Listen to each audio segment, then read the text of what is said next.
When we're evaluating algebraic expressions, that means we're substituting for values. So if I have an algebraic expression 2xy plus 5, then I'm going to be told what x and y represent.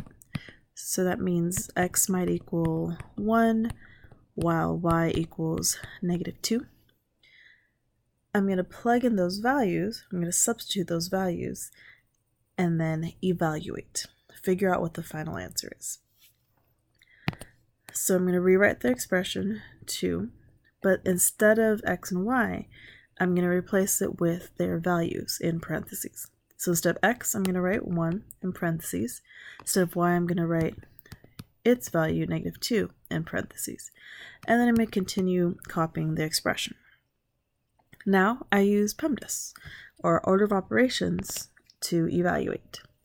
So this means multiply anytime you have a number next to a parenthesis or a grouping symbol.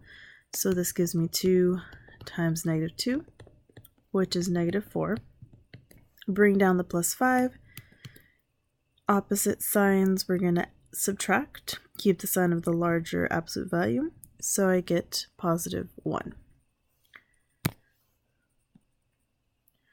Let's look at one more example of evaluating expressions. If I have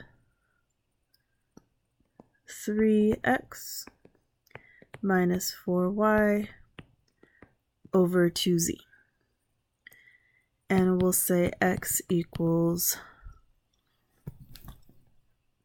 2, y equals -1, and then z equals +1.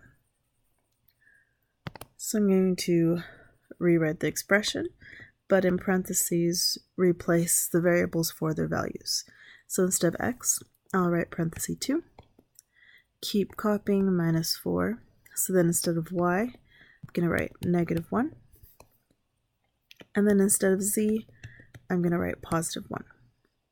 So here's the expression, now numeric expression, I need to evaluate.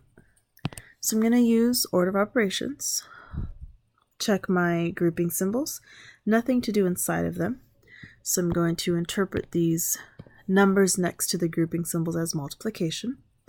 This becomes 6, so 3 times 2 is 6, minus 4 times -1, which is -4, over 2.